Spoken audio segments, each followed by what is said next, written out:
Hey guys, this is Jeff Stanek with Figured Out Baseball. Got a great Figured Out Baseball podcast today that I'm very excited about. It's our first time having an independent league coach on the podcast today, and I'm pretty excited about it. I think you'll see why once we get into this podcast. We're being joined by Chad Rhoades. Chad is currently the pitching coach with the Florence Y'alls. They are an independent team in the Frontier League, one of the best, if not the best, independent leagues in the country. I'll give you a quick background on Coach Rhoades before we jump into questions with him. He is originally from Bowie, Texas. He played collegiately at Oklahoma Baptist University, graduated in 2006, and out of Oklahoma Baptist, he was an undrafted free agent, signed with the Boston Red Sox. From 2006 through 2009, he played minor league baseball in the Red Sox organization, reaching as high as AA.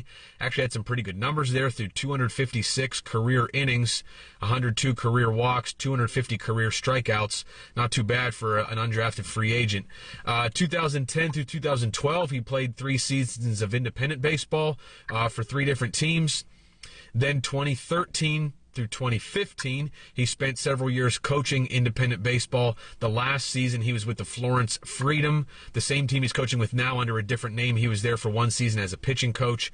Then on March 10th, 2016, which is actually his birthday, he signed to coach in the Miami Marlins minor league organization. From 2016 through 19, he coached in the Marlins organization as a minor league pitching coach, then as a rehab pitching coordinator. And then 2020 was his first year back with Florence, with the Florence Y'alls. He'll be the pitching coach this year in the 2021 season. He's also coached some high school baseball and some college baseball, a little bit of everything. A great background and somebody that I'm really excited to talk about. And again, I think you'll see why once we jump into questions with him. Coach Rhoades, I just want to thank you for being on the podcast today. Jeff, thanks for having me. We did have some good conversations prior to this. Hey, my only thing is I'll give you said it twice, and I'll give you one more throughout the rest of the phone call, but hey, coach is no longer in the vocabulary. You know, I don't like being called coach. I'm not going to hold it against you. What do you call yourself right now? You know, I like to go by Rhodes, Road Dog. You know, when I work with professionals and we work with those guys, you know, it's kind of the first thing I'll get every single day from meeting those guys. Oh, coach. It's like, I get that and I understand that and I appreciate the authority and the respect. It's like, but we're all grown men now. I have a job, you have a job, we're just doing this together. And so I guess the one thing in professional baseball is learning that, hey, don't call your coaches coach. Hey, Jeff, it's different though, and I know it's a podcast, but I'll give you one more. I appreciate that, man. Now, I never played or coached in pro ball, but I've had guys that have in college. It's real weird to me in college. I had one guy, and he came from a junior college, and that coach used to play pro ball, came from a system where guys you call your coach by the first name. So I had this one coach or with this one player that came in and called me Jeff, and it was real weird as a coach to player thing. And I was like, man, I don't know, man. I don't know. I'm not sure where this is coming from, but I'd appreciate if you just call me Coach Stanek. So anyway, in this case, I appreciate you giving that insight. That's something I don't know if many people know. And again, me not having ever played or coached at that level, I appreciate you giving me a pass on that. Hey, I'll give you one more. No, I think so. Coaches, you know, you're going to call them by maybe there's a nickname or something, but the manager, you're going to call the manager Skip, no matter what. Skipper, Skip. You know, you're not going to call him by his name or coach. Manager, Skip, and coaches are just another part of the cog in the wheel of a team. So I'm just equal with you. I'm where you're at. So you call me by your name, and we'll treat each other with respect as men. I like that a lot. So for this rest of this podcast, I'm going to call you Road Dog then, if that's okay. Yeah, I like that. Well, listen, I usually start with something from the bio that stands out. For you, I've got, several directions we could go for sure. But in this case, I'd like to just kind of start with your playing career, actually. I mean, certainly most of this podcast, I want to talk about coaching and the things that you've done, but I would like to start because I read a little bit about you and about your playing career, kind of how it ended and some things you learned from it, but that's kind of where I want to start. Your playing career, you're a 5'10", 185-pound right-handed pitcher that as an undrafted player played professionally for 4 years and made it to AA. Pretty good numbers in the minor leagues, but I know that after you had Tommy John and you had a chance to kind of slow some things down, that's really when you started to sort of become who you are today, without putting words in your mouth. But I wondered if you would just talk about that a little bit, about your playing career, how that impacted you, and how just that chance to slow down once you had Tommy John sort of got you on the path that you're on right now as a pitching coach. Sure. I think that, when I grew up, I grew up in a small town. It was about 2,500 people. So sports and professional athletes in general, for me to get to a bigger city, I would have to drive, an hour in any direction to get to a Dallas or Wichita Falls or something where there was more competitive, a sports outlet. I never really knew how I stood up with anybody else, because around the area where I'm at, there wasn't a whole lot of good baseball players, but I like to throw stuff. I mean, I grew up, my dad was a football player. He played college football, and he was in the rodeo. He did steer wrestling. And my brothers they're both 6'3". I have two brothers, and they're 6'3", 6'4". My mom's 5'1", so I always thank my mom for the height. But it wasn't really kind of football atmosphere and culture where we grew up. But I like throwing stuff. I like throwing rocks. I like just throwing stuff. And I could throw hard. It wasn't – my playing career – it was the same, and it was very similar up until Double-A, until I blew out with Tommy John. I was more or less a caveman type of mentality, where it was grab ball, throw ball hard. Guys can't hit that. Keep trying to throw it hard. There was no thought to pitching. There was zero thought to a count. The only thing I did have on others and over everybody else was work ethic. I think it was, my dad was always, there's guys get paid a lot of money to play this game on TV. And I'm like, what? I didn't know anything about minor leagues or the big colleges or any of that. As far as when I was coming up, it was just work harder than everybody else around me, and I'll eventually rise to the top. And so anybody who I was around, I was always outworking them. So the work ethic pushed me to be able to make my body stronger and to stay healthy. But I never went to a pitching coach. My delivery was not very good. My routine was terrible. I didn't know how to take care of myself properly, but the mindset of being able to compete against another person and my ability to throw, and I had decent command. I could move the ball in and out, but there was, like I said, there was no off speed. There was no plan to go soft here, hard here, establish the outer half. That way I can unlock it and be able to bust a guy in. No, it was just throw the ball hard as I could. And that took me to Double-A. It really did. And it wasn't necessarily the velocity. It was the mindset. And that's kind of one of the things that I get to be able to help with younger guys, is the competitive mindset it takes to get to a certain level. My pitchability and all that stuff, it kind of hit a wall my first year in Double-A when I had to learn how to get the ball down. It was really learning what command was, learning how to put guys away, learning where I could go. And I got beat up that year, my first year in Double-A. But I got to repeat the Double-A and got to go back and figured out how to pitch a little bit more. But like you said, it wasn't until really when I blew out that I had to slow down and reassess my routine. And I was 26 at the time, so my body was getting a little bit older, but I still felt fresh. I didn't really feel like there was any reservations for me to go back and compete against the best in the world. I knew what I needed to do, and I implemented that. And I started to figure out how to throw. Once I figured out how to throw and kind of came back from the Tommy John rehab that I had to do myself, I got married at the same time, and some things, didn't fully work out for me.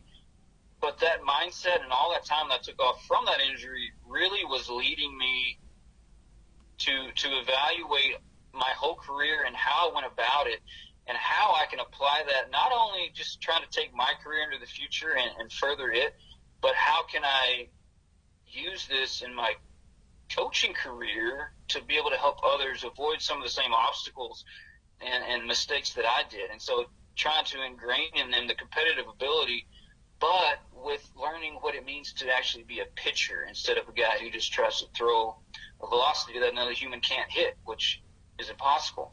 But I think the Tommy John, it did slow me down. In my playing career, it was, I don't really look at it as far as the accolades and where I got to and what I did as far as the rings I won, but I get to use my playing career and look at it and kind of think like, man, this guy's dumb. This guy was an idiot. Let's look back over this thing and see where you went wrong and see how you can make adjustments.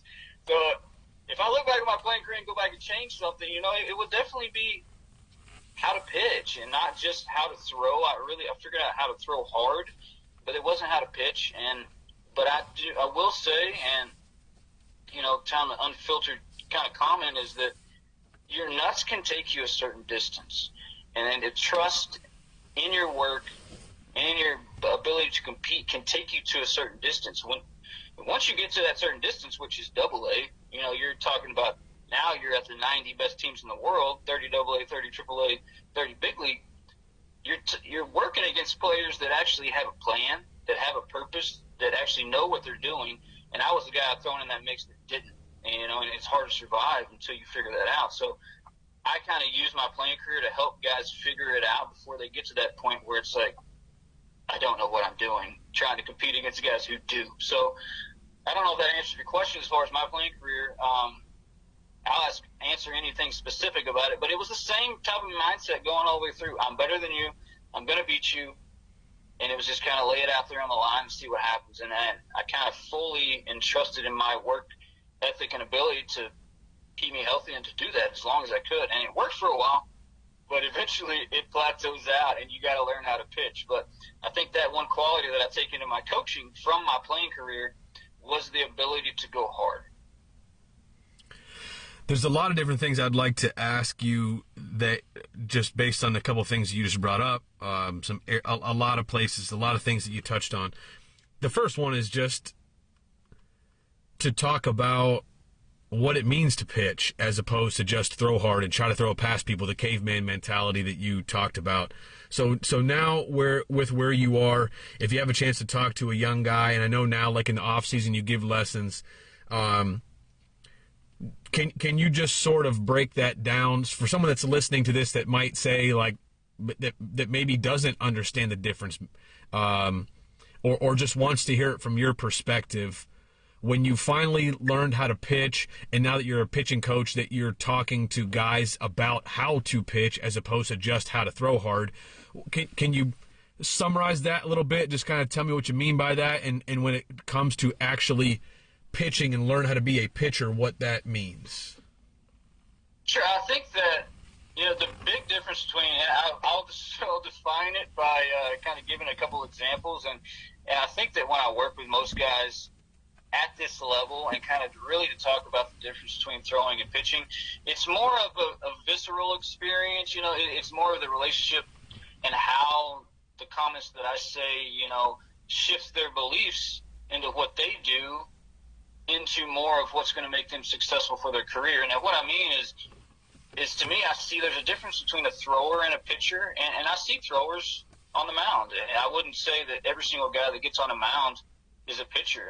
You wouldn't call all the position players that get to throw the mop-up innings in the big leagues, I wouldn't call those guys pitchers. The extra outfielder, backup catcher that gets in there and throws an inning, to propel the game, I wouldn't call that guy a pitcher. So there's a lot of pitchers in affiliated ball and everywhere in baseball that are actually just throwers and they don't know it. And one way that I kind of describe that is if I'm a thrower, I was a thrower when I came up to baseball.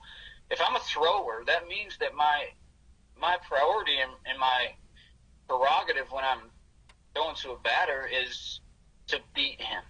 And I'm not saying when I'm pitching to a guy that I'm not trying to beat him, but a thrower should throw at the bat. A thrower, if he's competing against a guy, he should know where the swing is, and he should be throwing to hit the bat, miss the barrel. Now, a pitcher knows the swing, and he is pitching to avoid the swing. So he's pitching to different zones. So if I'm a thrower and my mentality is not a clean, healthy, consistent delivery, and I use my effort to try and compete with, then I'm not going to fine-tune that and try and throw it to the black. I'm not trying to throw as hard as I can to the black. I'm going to throw to the swing that I'm facing, and as far as competing against him. A pitcher knows how to control his body. His delivery is consistent. He doesn't overthrow. Overthrowing is insecurity. If I overthrow and I just try and throw this ball 1 or 2 miles an hour harder in hopes that I'm going to beat the batter, that's really a dumb way to go about pitching. It's not pitching. There's no thought process behind getting the pitch to the outer half to extend the hitter's eyes to cover the whole plate. Now he can't sit on either side of the plate. And once I hit the outer half, I opened it up. So now I opened up the inner half. Now he has to cover the inner and the outer half. There's a difference between me just trying to throw the ball as hard as I can and beat him on the outer half compared to pitching a pitch to the outer half. Now, that's just kind of an overall scope of an idea of the difference between a thrower and a pitcher. But as far as what makes a pitcher is responsibility of his throwing program. Throwing, in general, I just wrote a throwing program for my guys in Florence, and the throwing program, without even talking about what distance to start at, it's 10 pages long, an explanation of what it is, like what it is at each distance.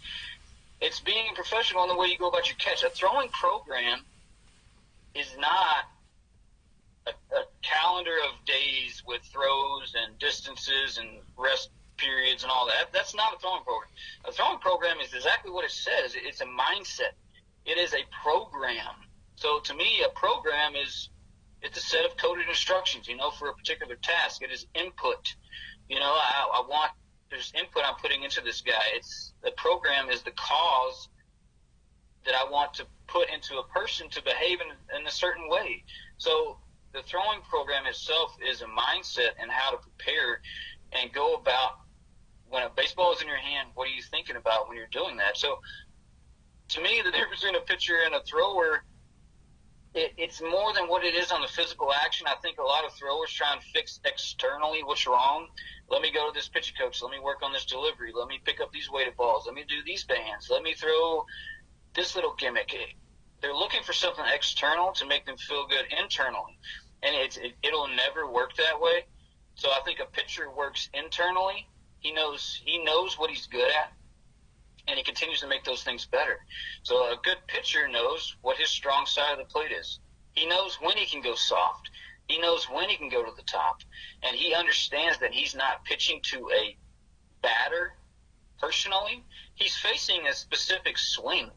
So he's facing a swing, and he knows the hand speed of that swing can get to certain parts of the zone easier than other swings. Say a left-hander with a flat, short swing's different than a righty in the box who's open with a big, long swing. So there's different things that you can attack and how you can approach those. So a pitcher knows that.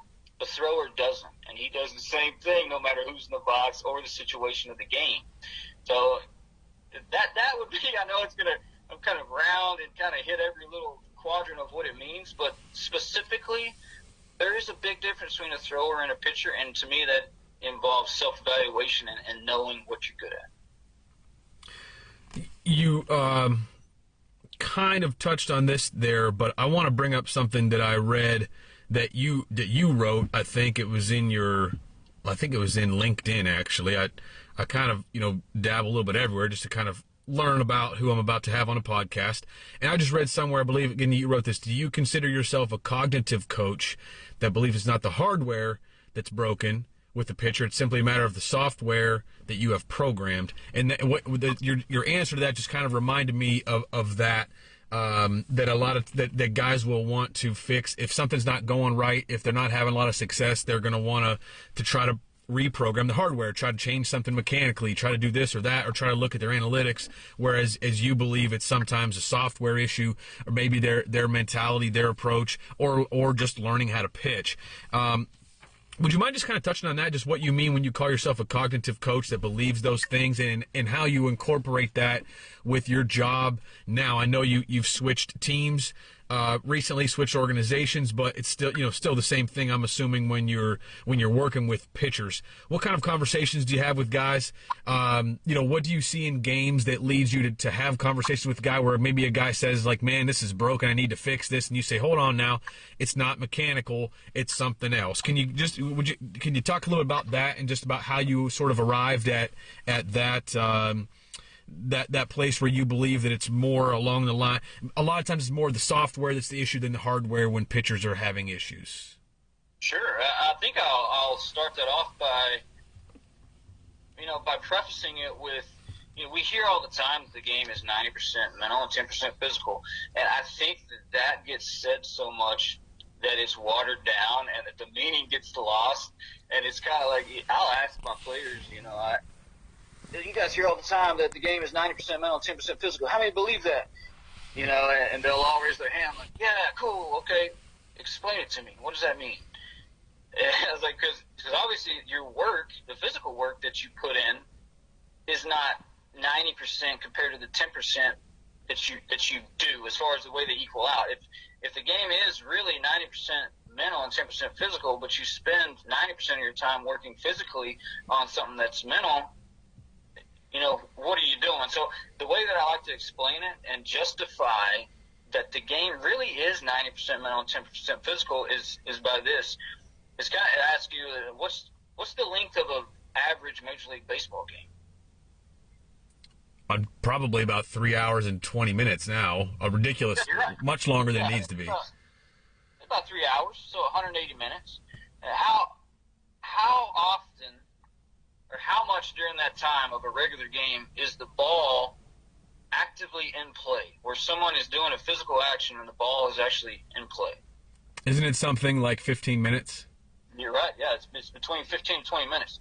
So if the game itself is 180 minutes, but the time the ball is actually only in play that somebody's doing a physical action is only 18 minutes, that's 10% of that 3-hour game. But I like to break it down even further and say, let's take a hitter. How many at-bats are you going to get in a game? 4 or 5? 4 or 5. Let's go 5 for argument's sake. How long does it take you to swing a bat physically? Like the actual swing? Yeah, a couple tenths. Yeah. Couple tenths of a second. Well, let's round it up. Let's round it up to half a second. So, okay. 5 at-bats, half a second. How many times in one at-bat is an average hitter going to swing? How many times are you going to swing in one at-bat? 2? Guess. I'm guessing. Yeah, that's the average out. So 2 swings, 5 at-bats, that's 10 swings, and it took half a second. So that's 5 seconds of work within the course of a 3-hour game that's going to determine your stats. That's what's going to go online. So the same thing when you break down a pitcher. The whole point being that, what are you thinking about the other time? So the game is this length. The work that you're putting in for the past couple of days or whatever is only going to amount to 10 seconds worth of work. As a pitcher, it's only going to amount to maybe a minute's worth of work. So when you're out there, so to me, it is all in your head as far as what's going wrong. I know we brought up the cognitive coach, and I do like to think that the reason a delivery gets messed up, the reason that a pitch doesn't go the way it needs to go, is because of what is prioritized in the pitcher's head. Now, I got an interesting conversation with a hitting coach last year and was asking him that every time a hitter got a hit, and he didn't think that hitter, but he gave that hitter some props for that hit, does he ever think about the pitcher on those instances missing a location? Or did he think that every time that a hitter gets a hit, the pitcher executed exactly where he wanted to? Or, because in that same instance, I'll go talk to the pitcher who gave the hit, and he'll say that, yeah, he fell behind, and he leaked open, and he missed up in the zone, and didn't throw the ball where he wanted to, and got hurt. So it's kind of mentally, where are you at and what are you thinking about pitch to pitch and during the game is going to affect what your delivery is. Guys want to break down their video and their analytics. And I'm like, well, what's your analytics when you got a tight butthole? When there's runners in scoring position, do your analytics change? Are you judging your analytics based on situational baseball? Because it doesn't make sense. And same thing with delivery. They're going to pick the cleanest delivery when nobody's on base and the situations dictate that there shouldn't be any pressure and you're way ahead in the count. So I don't put stock into, the video and the analytics. I want to know, in the situation of that game, when things start going wrong, when and why do they go wrong, and what can we do to be able to help that? It's just making sure the priorities are pitching and not worried about, the game or something that's external of what they're doing. I got to throw this velo, or I got to make sure the ball's moving this much. It's execute the plan to your approach. There's a difference between plan and approach, but knowing that if my delivery changes, okay, were you behind in the count? Were you facing somebody that you faced before? Why did something change? Not just this is changing. My front side keeps flying open. It's like, okay, well, that's when a runner's at first base and you're facing a lefty and you're trying to get to the outer half. It's like, yeah, it flies open every single time because you're trying to push the ball out there. There's a reason that pitchers do what they do, especially in game in those situations. So I like to break down and really get to the core of why you're doing something. And to me, I think the diligence of a coach lies in caring about your players. And this is, I don't think you can fake caring. You can't fake to care about a player. And to do that, you have to know what it is that they believe about what it takes for them to be successful. So I'll ask a pitcher, before I talk about anything delivery, I want to know what his delivery looks like. That way, mentally, I can feel where he uses his energy and kind of what gets thrown off. But I'll go ask the pitcher, what is it that he believes when he grew up? Because we all have a belief system. What is that belief system the points that you have to get to in your delivery in order for this to be a clean pitch? And once I know their beliefs, I kind of know where all their issues stem from. So it could be something they were taught when they were 10 years old, throw over the top. Well, that continually puts their spine out of line, and as they grew up, they kept doing it, and now they've kind of built these inefficiencies that just because of verbal they heard. So I like to see where they're at and see what they're doing, but also see how competition affects it, because I don't care how a guy looks in the bullpen or throwing in a cage with no batter or with nothing on the line. That doesn't show me anything. I like to see where his head's at and what happens in that time in between he's throwing pitches or in between the dugout, and then assess from there. I got to find a baseline before I know something is really wrong.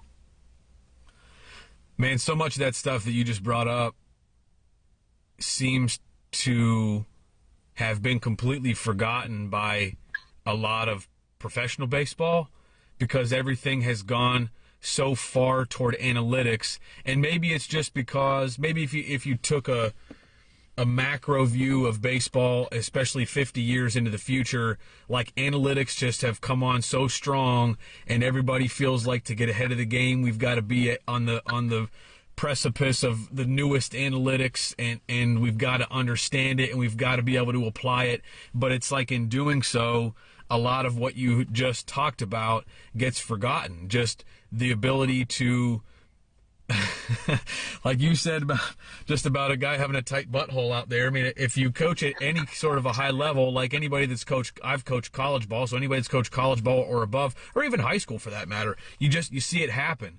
And I don't care what the analytics look like if you can't stay focused, and if you can't kind of just a term that guys use at a high level, if you can't slow your heartbeat in those types of situations, and you're not going to be successful. I don't care what your analytics look like. I don't care how good you are in a bullpen and how just off the charts your stuff is in a bullpen. If you can't maintain that in a game, it's hard for me to see any success happening, especially on a long-term basis. And it just seems like a lot of this stuff has been forgotten because there's been such a push for analytics. And it just makes me wonder, and maybe you've already answered this, but just the difference, the dichotomy between analytics, coaching using analytics, and coaching using the ability that you just talked about to be able to see these things in pitchers, or hitters, to be able to have conversations and get to know guys and kind of know what they're thinking and what they're feeling and what happens to them in different situations with guys on base, with nobody on base. They're not the same thing, and I don't know that any person or individual has necessarily found like the answer between how much do you use analytics between just kind of old school type of coaching, or knowing the sport psychology of it all and what's going on in a guy's mind or whatever it is. But do you have any thoughts just about the amount that coaches should be using analytics when they're talking with players, or just when, in season or out of season? Because I think a lot of people that listen to this podcast are high school coaches.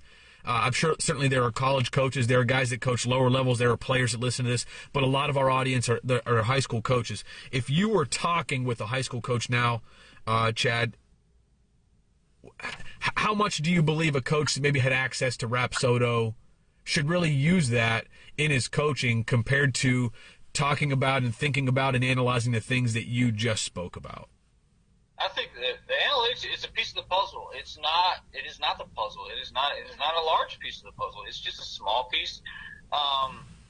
With analytics, what it does, it'll help show a guy, it can help show what makes a guy successful. As far as we know, a guy has a good spin rate. He does all four seamers. He's got a good spin rate. We can work different parts of the zone, so we can kind of mold him that your fastball will play here in these different parts of the zone. So you can put your focus here. That's fine.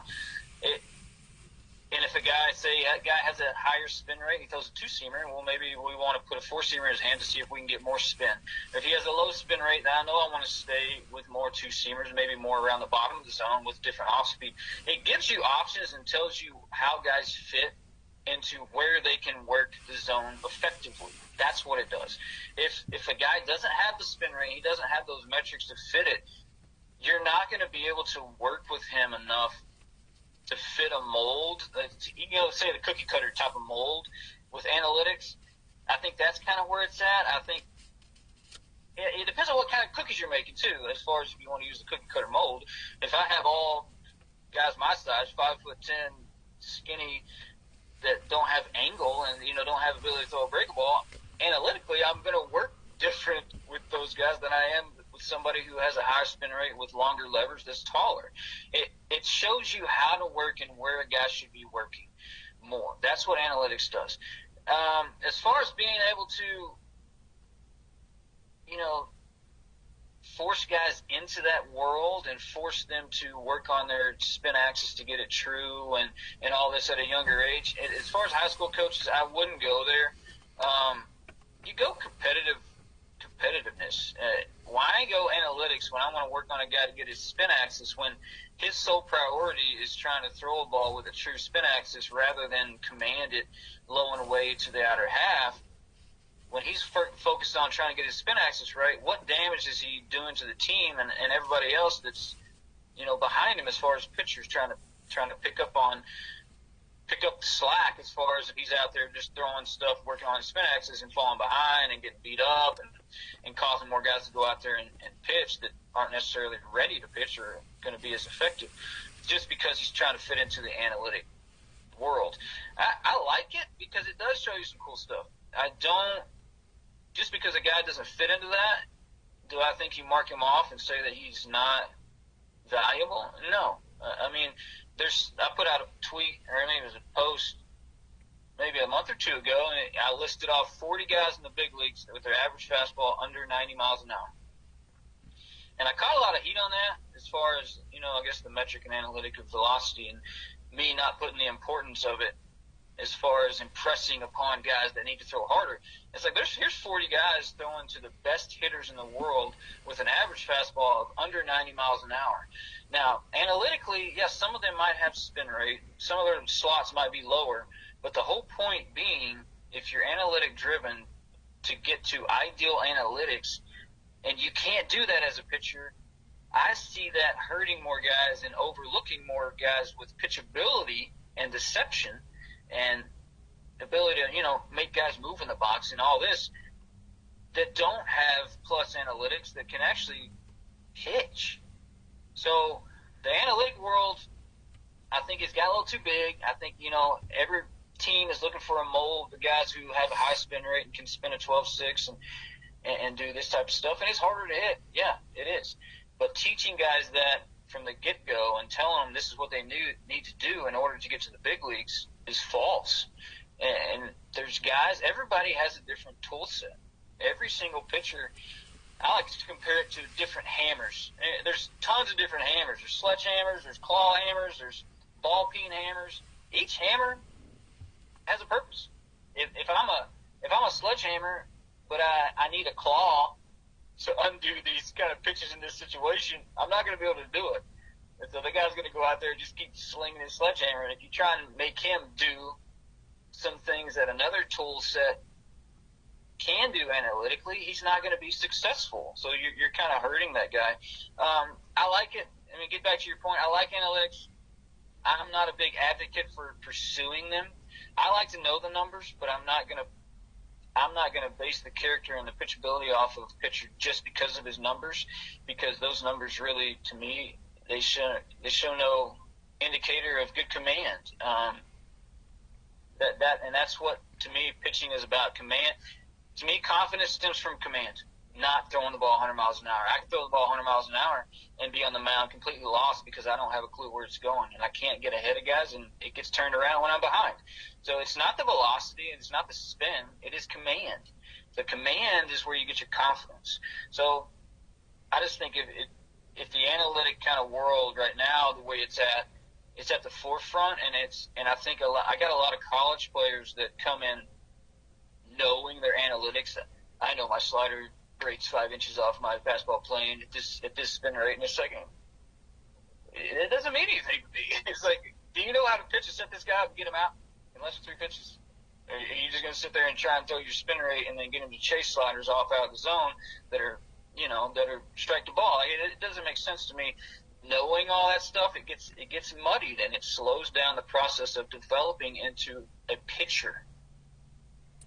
It's funny that you say that, and just it made me think of a story of a situation. I had an ACC coach on a podcast, and he was telling me that one of the pitchers on their staff went to work with a prominent company in the off season to work on a particular pitch. And this particular pitch analytically didn't look very good, but it was very effective in the regular season. And basically the kid thought, if I analytically make this pitch better, whatever he was trying to fix, whether it was the spin axis or the spin rate or whatever it was, if I analytically make this pitch better, then it's going to be even more effective and really be like an absolute lights out, like a big league type of pitch. Like I'm going to get drafted and make it to the big leagues based on this pitch. So the kid went in the off season, worked with this prominent company. I won't say the name of the coach or the prominent company or the school or anything else, but the kid came back and analytically the pitch was better. It was more ideal according to Rapsodo, but it became less effective. And the pitching coach was a little bit upset about that because,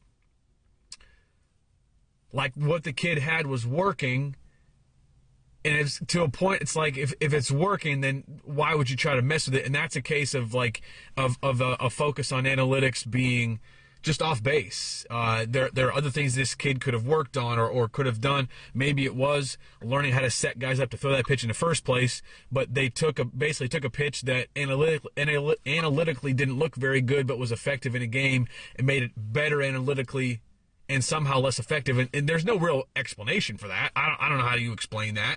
If a pitch has better analytics, you would think that it would be more effective, but it was not. And it's just sometimes kind of hard to explain that sort of stuff. Let me ask you this.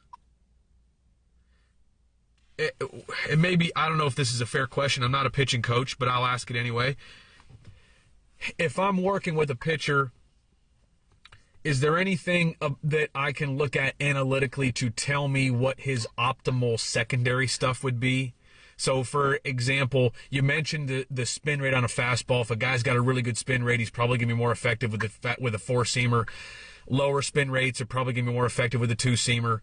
I'm not a pitching expert, but it seems that higher spin rates are more effective at the top of the zone for fastballs. Lower spin rates more effective at the bottom of the zone.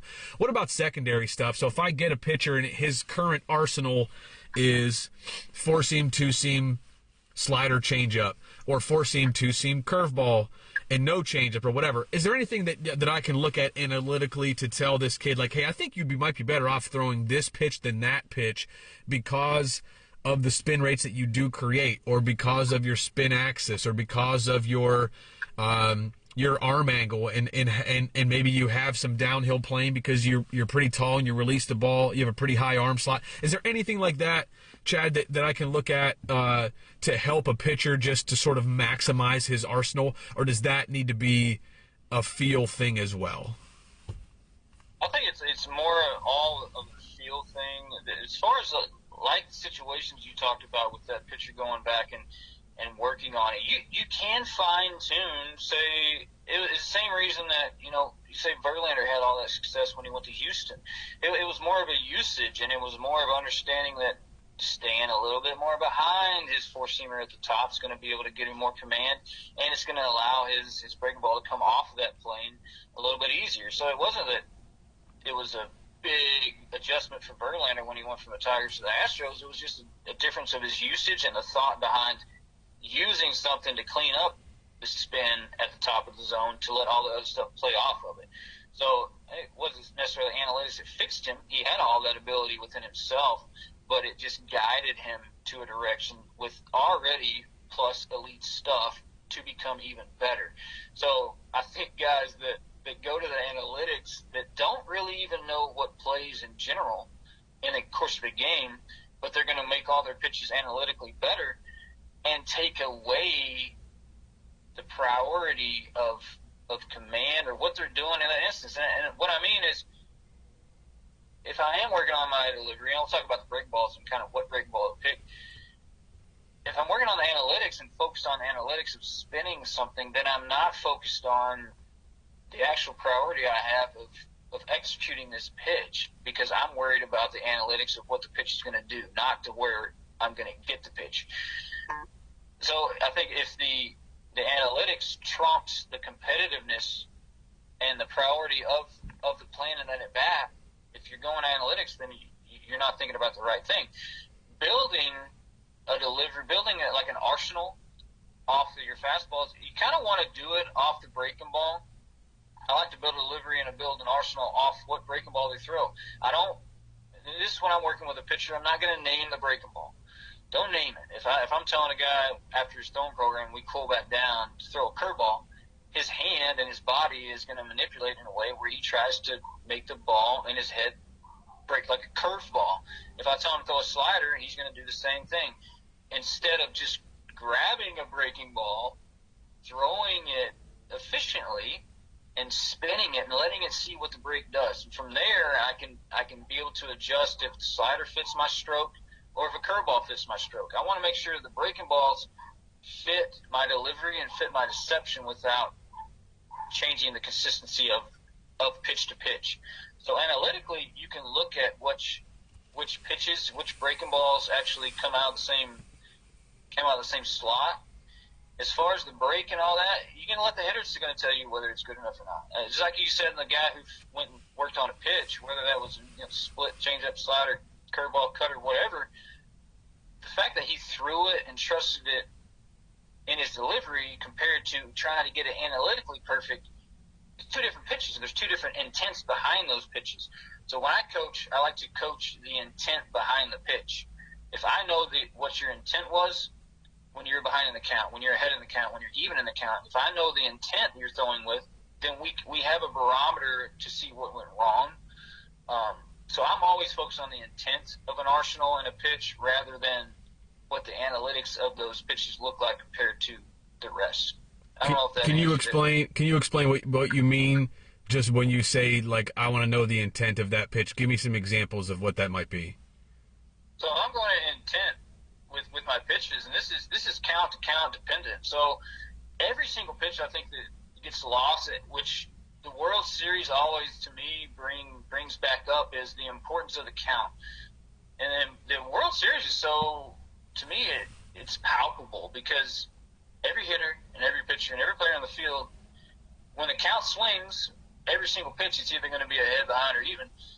Each one of those offers a different intent and a different purpose. So if I'm behind as the pitcher if I'm 2-0 to a hitter as the pitcher, my intent is to get back into the count. I'm not sitting here trying to blow his doors and throw something center cut so he can hit that and then, look to free up and do damage right there.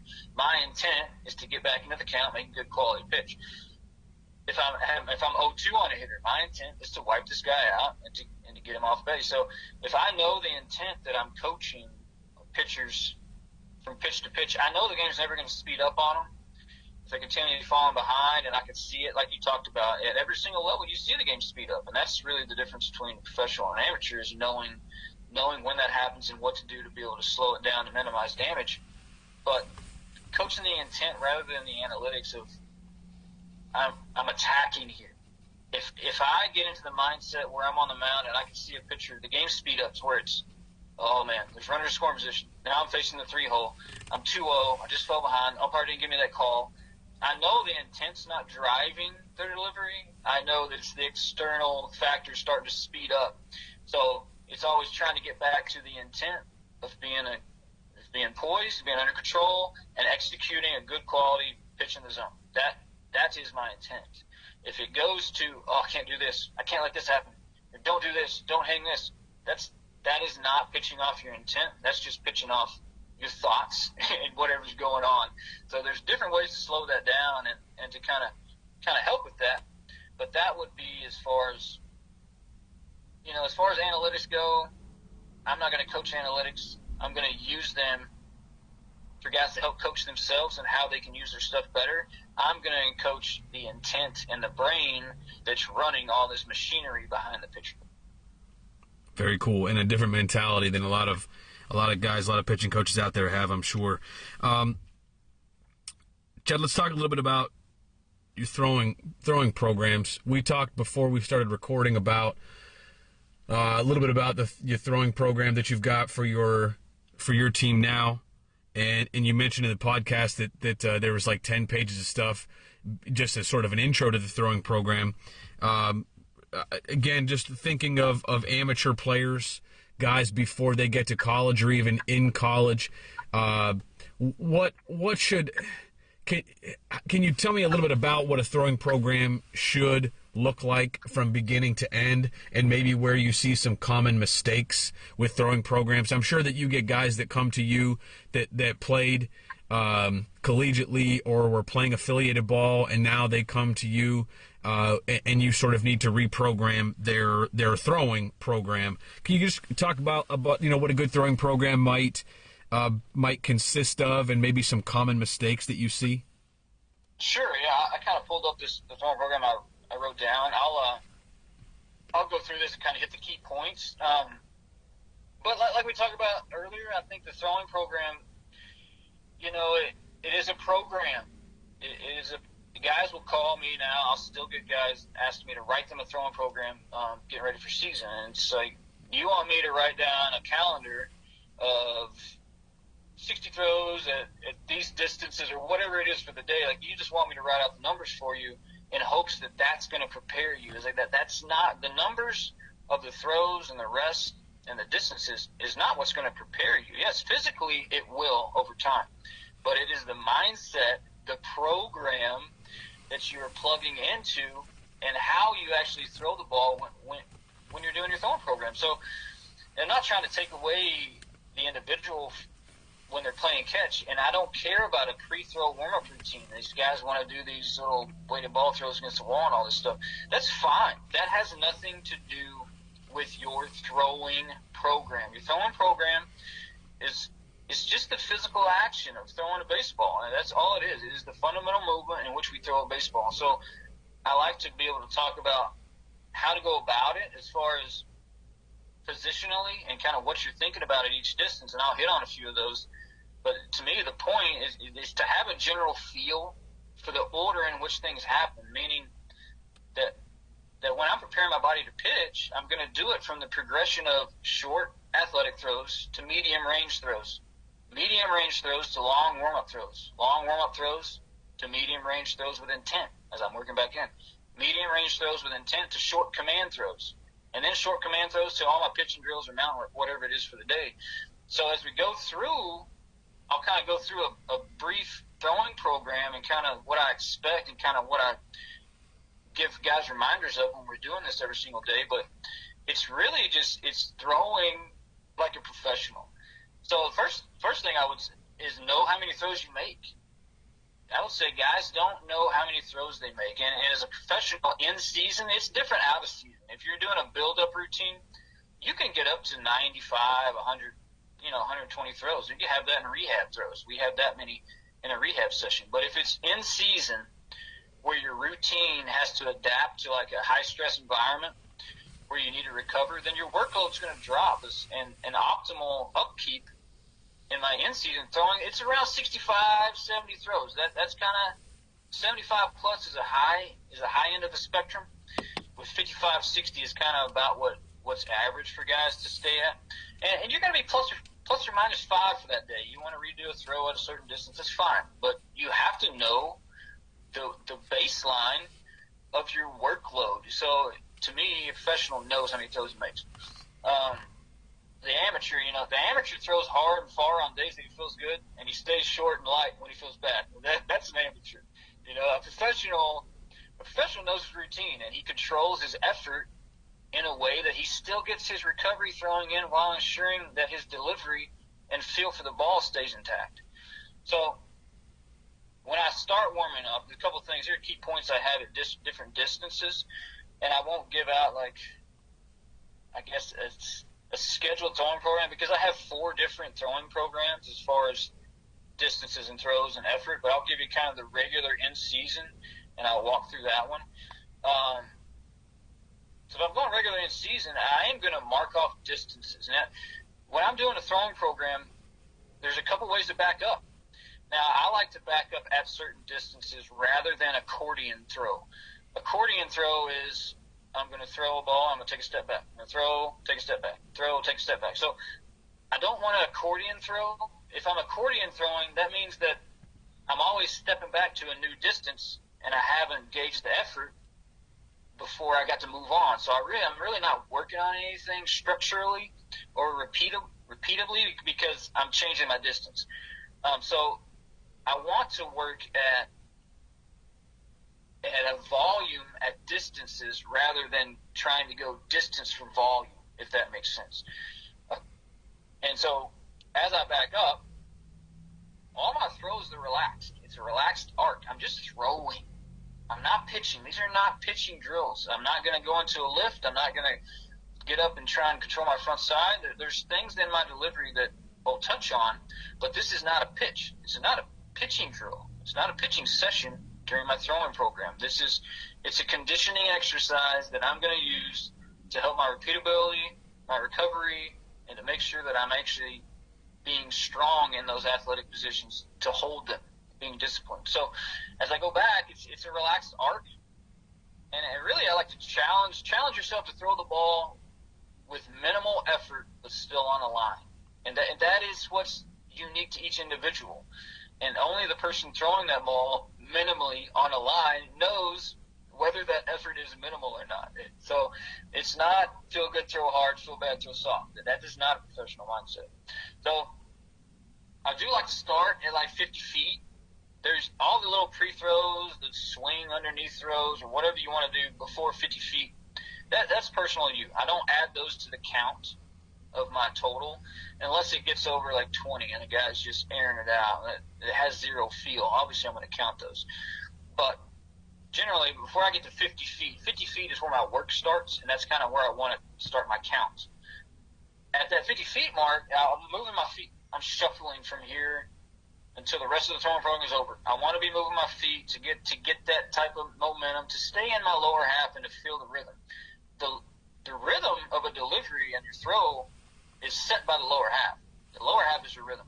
The upper half is your timing. So if it's one of those two things typically that gets a guy choppy or hitchy in his throws, and it's either in his rhythm's too fast and his timing's off, or his rhythm's smooth and his timing's late. So it's one of those two things, and the throwing program itself lends to repeatable rhythm in the legs, and that will increase as the distances go back. I'm not going to add effort.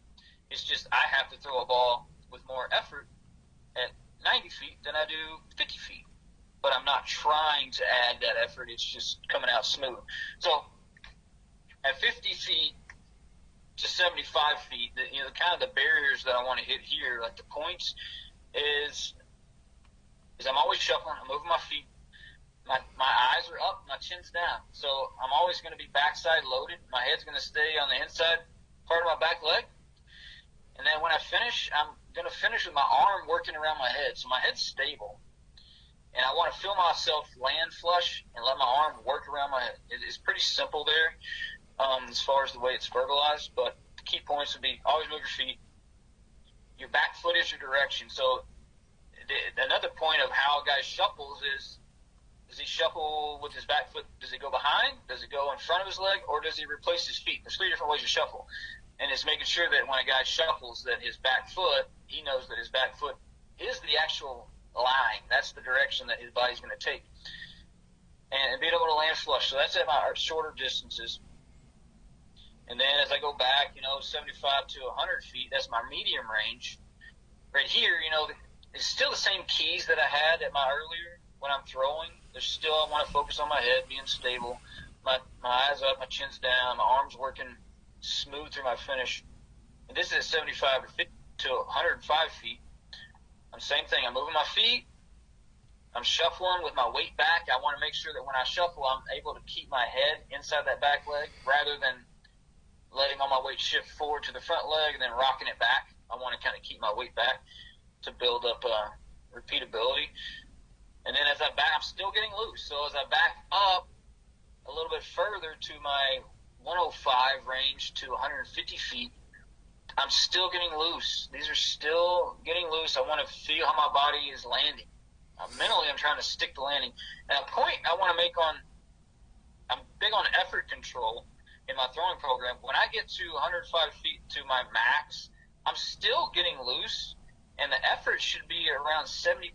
Now, I know we can't put a number on the percentage, but I like to say 70%, and that's lower half. I'm not talking about that's 70% of your arm strength or that grunt. I'm trying to get, if I throw 100, I'm trying to throw 70. No, that's not the point. It's my lower half is working at 70% of its maximum as far as my rhythm.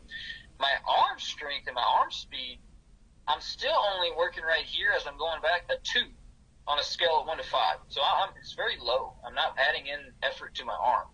It's my lower half that's controlling and letting my arm fly through. So as I got back to my furthest distance, and typically that's around 120. Some guys like 150. I don't put any numbers further than that because I don't want guys consistently going to a long distance and destroying their delivery.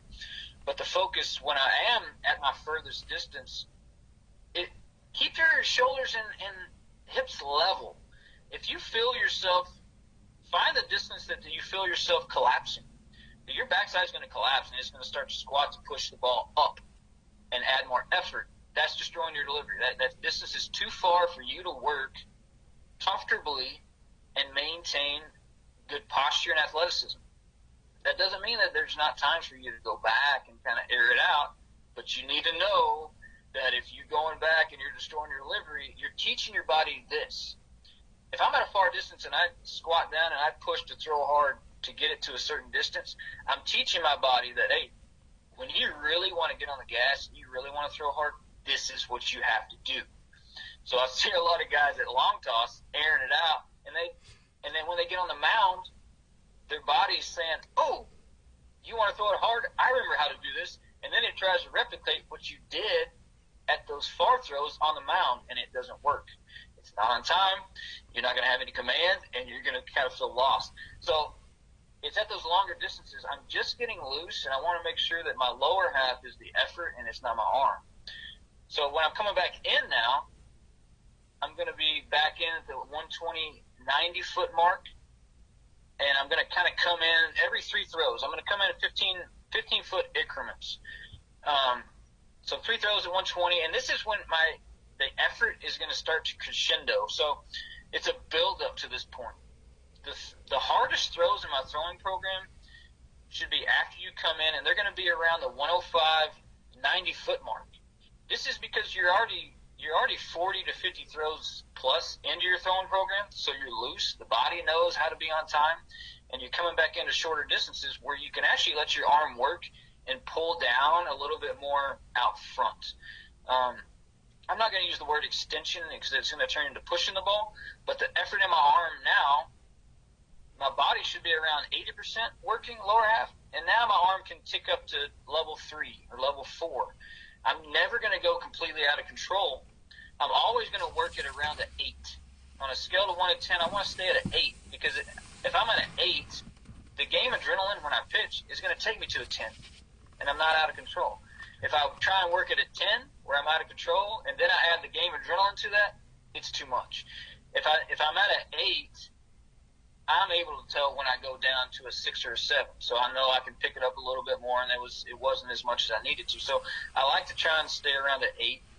So if you're coming back in, it's your 105, 120, 90 mark. These are your highest effort throws.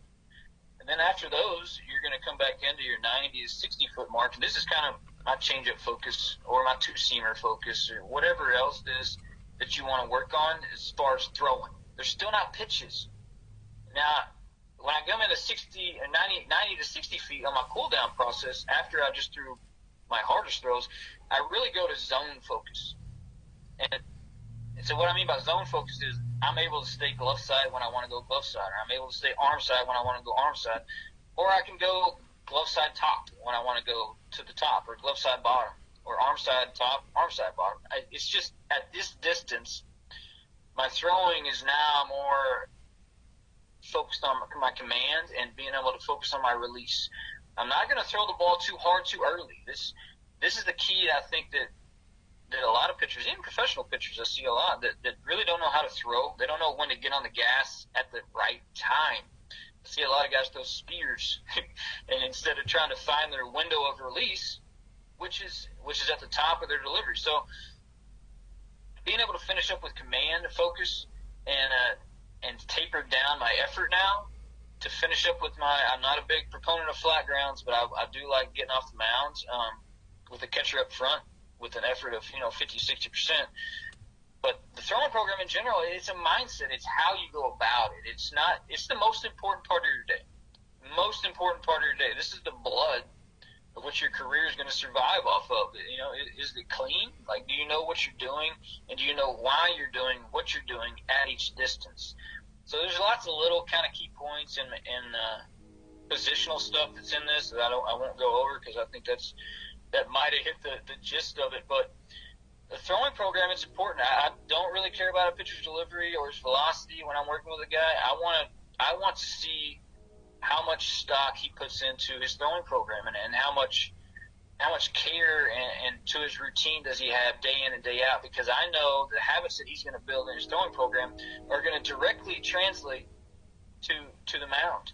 And so my focus is all throwing program, how they go about it, how they do it, and making sure that this is where they can feel their body be able to do things right. And that way when they get on the mound, I'm already prepared. I'm ready to take my command and everything that I worked on and loosened up straight to the mound and work off an angle. Great explanation, great detail there.